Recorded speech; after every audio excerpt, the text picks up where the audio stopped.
Excited na ako tumanda. Ang hirap tumanda. Tara. Ayos na. Ayos na. Oh, tara. Let's go. Let's go.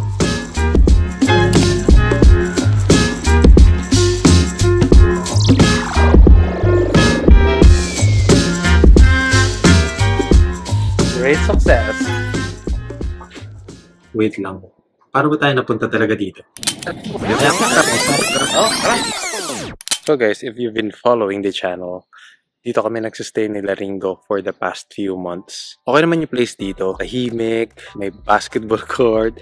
Lahat ba naman yung lease namin? Kaya lang yun nga, medyo hassle lang pagpapunta sa work kasi medyo malayo to. And dadaan pa ng Skyway. So medyo, yun, may added expenses. Kaya rin nag-decide ako na tumingin din ng iba pang pwedeng malipatan. And thankfully, yun, nakakita kami na mas okay yung lugar. I mean, mas malapit sa work, mas accessible sa work. Right now, tong clip na to, one day before, nung nakita nyo kanina, o diba, panis, editing skills, writing skills. So ngayon, nagliligpit na kami dito.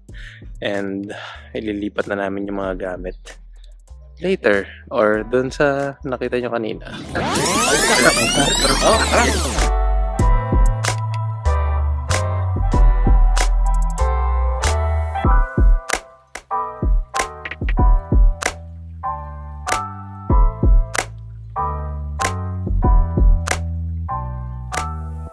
What's up guys? Sorry na ako nakapag-introduce kanina. How rude of me. Hi, I'm Juan Campos. I make fitness-related content and siguro some would say I'm a vlogger. So ito yung somewhat moving day vlog. Okay? So ayun, since moving day vlog nga ito, might as well pakita ko sa inyo kung saan ako nag-move in. I will show you mi casa. In Ilonggo, ang aking balay. In Kapampangan, ang baay. Kasi walang H. Alright, so ito yung living space. Ayan, you would see, meron tayong couch, may TV, and meron tayo dyan aesthetically pleasing na design sa gilid and shit. And yun, if you would walk down the hall, kala mo laki. Ito na yung kitchen space natin. So, meron tayong microwave, teapot, rice cooker, and meron tayong fridge. So, nag-move in ako yesterday, and sabi ng mom ko na kailangan daw pag mag-move in, kailangan lalagyan mo ng laman yung ref mo. Pupunuin mo yung ref mo, punuin mo yung pantry mo. So, pakita ko sa inyo guys kung ano yung mga pinamili ko. Kasi puno-puno talaga guys. So, ito yung laman natin ng ref. O, diba? Punong-puno. Of course, meron tayong Pepsi Max kasi hindi tayo loser. Non-fat milk kasi masyadong mahal yung almond milk. And wala ka almond milk. I got to have my BJ's. Diba? Sarap ng BJ's. Of course, may eggs. There. Vegetables. Dami laman, no? Yun lang yung laman ng ref. Kasi, andito talaga, totoong papakita ko sa inyo, guys. So, here's the freezer. Dito ko lalagay yung mga karne ko. Portion na siya. So, ito, ground. Pinaground ko na top round.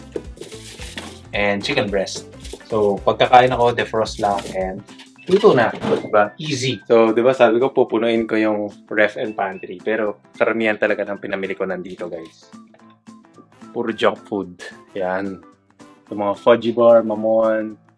Of course, my Oreos. There you go. Tapos mga canned food, canned protein, and mga seasonings. And syempre, up here, andyan yung supplements natin. So, since part tayo ng Atlee Nutrition Team, of course, thank you, Atlee, di ba? Sobrang bait nila. Lagi tayong pinapadala ng supplements. Actually, hindi ko pa nga nadala lahat kasi wala akong paglalagyan.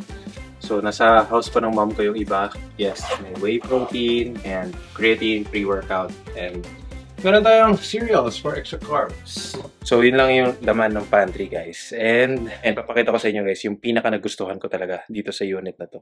And that is, ayan, ang pinaka-nagustuhan ko talaga sa unit na to is itong view sa labas ng living room. Sobrang ganda. Tanaw mo yung buong halos Metro Manila here. Sobrang, alam mo yun, nakaka-relax. Manood ng mga tao ma-traffic. So guys, that's basically it. So sobrang tontuwa talaga ako dito sa unit na to. Feel ko mag-enjoy dito yung mga kapatid ko, yung nanay ko, and mga kaibigan ko pag they come to visit. And of course, mag-enjoy din ako dito.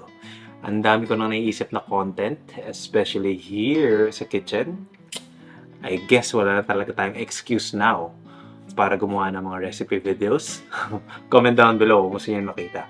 And mga talking head videos here. Ayan o, sa sala. Diba? Hindi ko pa nga pinakita yung kwarto eh. Well, wala naman kayong expect doon. Doon lang kami ni Rico. Tsaka yung channel. And ayun, I hope nagustuhan niyo yung actual unit. Pero may isa pang reason kung bakit nagustuhan ko yung location nitong actual condo.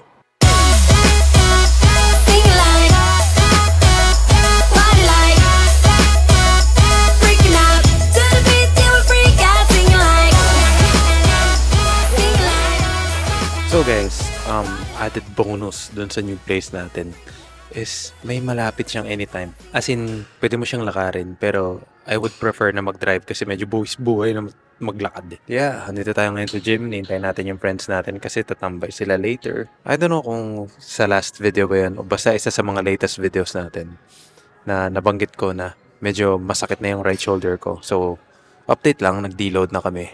Well, today is my last day ng deload. So, talagang binabaan ko yung volume and intensity both para lang makarecover. And tinry ko yesterday, medyo may impingement pa rin. Pero hindi ko pa rin tinatry yung working weight. So, nag-search ako ng mga possible ways kung paano ko siya malilimit or paano ko matatanggal yung pain. Meron akong external rotation exercises na ginagawa. Ayan, lalagay ko sa screen. So, kung may nararamdaman kayo sa lateral head na impingement or pinching, pwede nyo na ito gawin. Si Squat University. Yan, isa sa mga fina-follow ko pagdating sa prehab, rehab. So, yun yung update natin sa shoulders. Hopefully, hindi na siya lumala. Pero anyway, yeah, yun yung mga ginagawa natin lately. And now, meron tayong pre-workout here. Yan, hintayin lang natin yung mga friends natin dumating. And meron tayong leg training today. Although, not as intense. Siguro para lang din. Kasi deload pa rin. Later, tatambay kami sa condo. Diba? Possible na uminom, diba? #fitness. Okay ka ba, Brad? Yun, no? Grabe si Tiara. Gumaganda habang tumatagal, no? Aging like fine wine. 35 ka na, diba? Okay, so magte-train na tayo. Lalagay ko sa screen yung buong workout. So keep in mind, deload lang to. If you want to copy it, go ahead. Pag may questions kayo, comment down below. And ay nako, tinatamad ako. Ginagawa mo, gago. Ginagawa mo.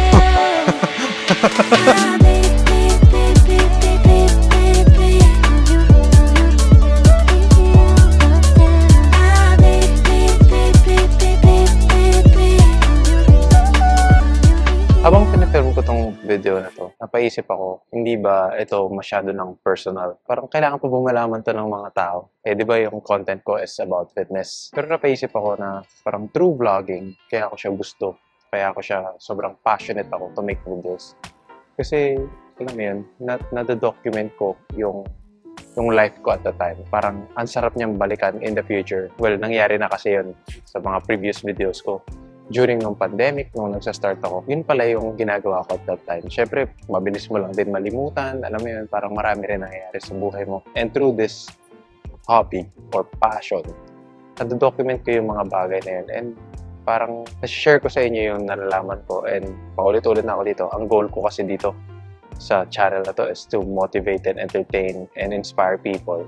And hopefully, dun sa mga ginagawa ko na to, yan, pag may mga sinashare akong life moments, kahit paano may nakaka-relate, kahit paano may na-entertain. Kaya rin ako hindi tumitigil na kahit siguro 10 na lang yung nanonood, gagawin ko pa rin to kasi meron din akong personal reason na i-document yung mga nangyayari sa life ko. That's gonna do it for the video. If you like the video, please like the video. Subscribe if you haven't already.